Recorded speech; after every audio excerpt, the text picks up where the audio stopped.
Struck.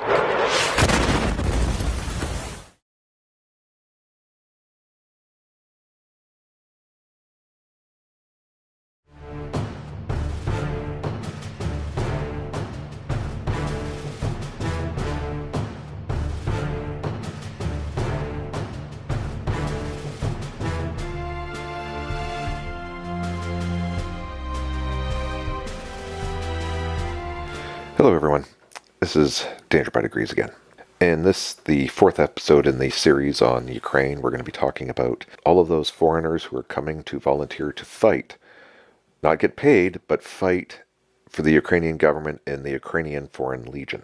We've already talked about the refugees of Ukraine who have fled outside of the country, and as of right now, there's about 2.8 million in neighboring countries, according to UN estimates. We have talked about the people still inside of Ukraine, and right now, between Ukrainian civilians and military fighting, possibly as many as 4,000 have now died, and many more Russians have died on top of that. Exact numbers can't really be determined because, for instance, in Mariupol, one of the cities under siege, communication lines are not very reliable, and, well, the numbers are going to go way up.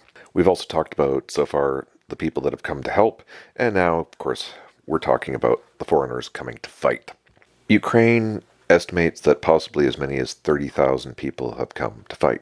Many of those coming to fight are experienced veterans who, for instance, there's a Canadian sniper who is called the deadliest sniper in the world. You might have seen the shots or the mention of him coming to fight. There are people from as far away as Korea and Japan. There are Spaniards, there are Poles, there are even Belarusians who are fighting against their own government, potentially.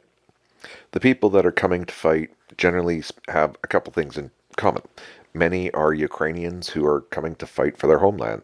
Many have some kind of relationship or some kind of ancestry to Ukraine, and they're coming to fight for their people. There are those who are on philosophical or religious grounds, have come to fight. There are those who just don't really like Russia or don't like what's going on and see this as a fight for freedom of democracy. Either way, the people that are coming to fight either have already pre-existing skills such as field medics, they are trained as combat medics, or have been experienced in multiple casualties and have worked in war zones.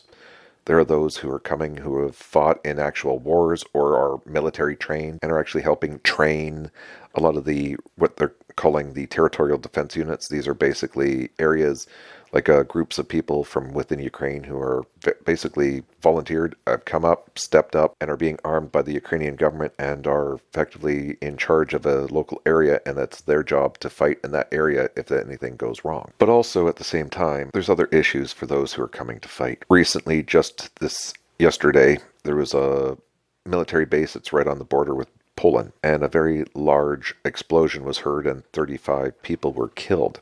Basically, what had ended up happening was Russia fired a volley of cruise missiles, more as a political but also as a logistics strike against a military target. And the point that was being made was one to the NATO, just saying, look how close we can hit. And the other was to make it clear to all of those foreigners coming to fight, this is what you could face. Some of the issues that foreigners who are coming to fight should realize is you're going to fight in a war and you could die. But also at the same time, being a foreigner, you may not be under Russia if they capture you, treated as a POW. You could be considered a terrorist and basically not given the same protection.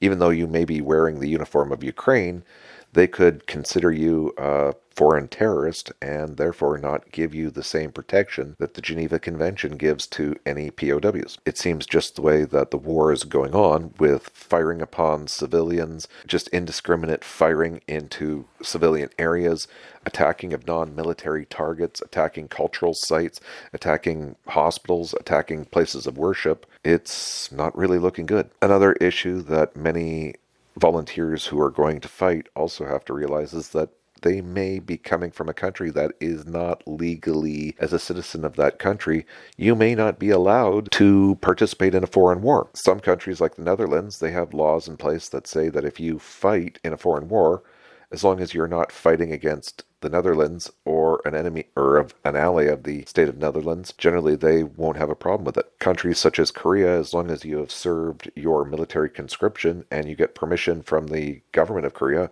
to go and do this, again, you're legally protected. So to sum up, the people that are coming are fighting for nation, Ukraine, because they could be Ukrainian expats. They could be related to someone from Ukraine or have roots from ancestry in Ukraine.